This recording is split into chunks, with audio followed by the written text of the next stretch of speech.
Assalamu alaikum. Welcome to my YouTube channel. Welcome to Healthy Vibes. I hope you are all doing well. इस वक्त सूबे पंजाब खैबर पख्तूनख्वा के मुख्तलिफ इलाके गर्द आलूद धुआं स्मोक की लपेट में हैं। हर साल मौसम सरमा में स्मोक की लहरें बड़े पैमाने पर मरकज़ी पंजाब खसूसन लाहौर को अपना निशाना बनाती हैं, जो कि दुनिया के बदतरीन स्मोक से मुतासिर शहरों में शुमार होता है। कि उसके अलावा दुनिया के काफ़ी ममालिक स्मोक की लपेट में हैं और उसके मुज़र असरात के बारे में भी सुनने में आता रहता है। आलूदगी बज़ाते खुद एक बहुत बड़ा मसला है, मगर उसके असरात में से एक ख़तरनाक वबाल की सूरत स्मोक भी है। स्मोक क्या है? लफ्ज़ स्मोक अंग्रेज़ी ज़ुबान के अल्फाज स्मोक और फोग से निकला है, जिसका मतलब है धुआं मिली आलूदा धुंध। सर्दियों में हवा में मौजूद नमी दर्जा हरारत में कमी के बायस मुंजमद होना शुरू हो जाती है, जिसे हम कंडेंसेशन का अमल कहते हैं, जो अमल तबखीर का उलट होता है। ताहम हवा में मौजूद नमी मौसम सरमा में सफ़ेद रंग की धुंध का बायस बनती है, जो कि अमूमी सी बात है। मगर ख़तरे की बात यह है कि माहौलियाती आलूदगी की वजह से ये धुंध आलूदा होना शुरू हो गई है और इस धुएं से मिलकर ये जहरीली धुंध बना देती है।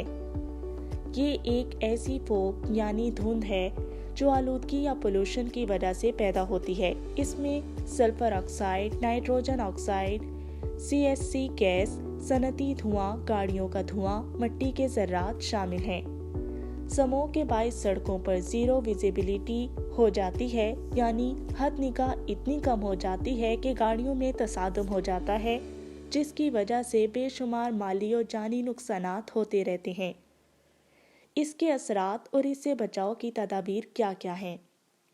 स्मोक इंसानों, खास कर बूढ़े और बच्चों और जानवरों और पौधों के लिए भी नुकसानदेह साबित हुआ है।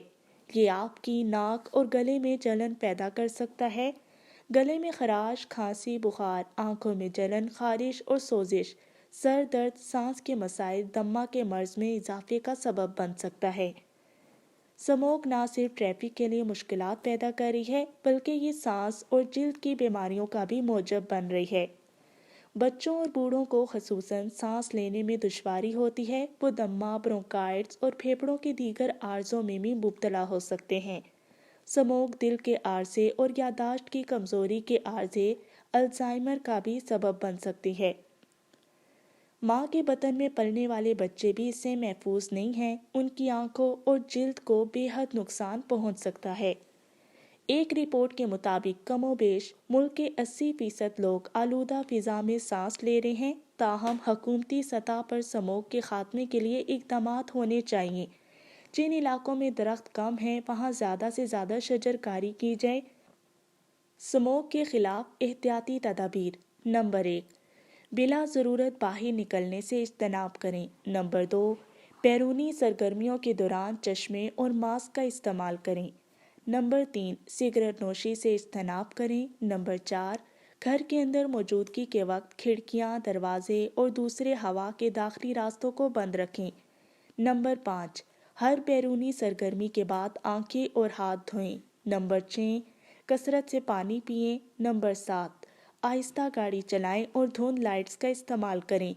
नंबर 8, सर्दियों में स्मोक और मौसम की पेशगोई से आगाह रहें। शुक्रिया। सो गाइस, इसी तरह अगर आपको हेल्थ से रिलेटेड, आपको स्किन से रिलेटेड या आपको किसी भी बॉडी पार्ट से रिलेटेड कोई इश्यूज़ हैं, तो आप हमें कमेंट कर सकते हैं, हमसे कांटेक्ट कर सकते हैं या फिर हमारा क्लिनिक विज़िट कर सकते हैं। हम आपके इश्यूज़ को सॉल्व करेंगे। हम हर मुमकिन हद तक आपकी मदद करेंगे। So maintain the healthy life with healthy vibes. Goodbye. अल्लाह हाफिज़।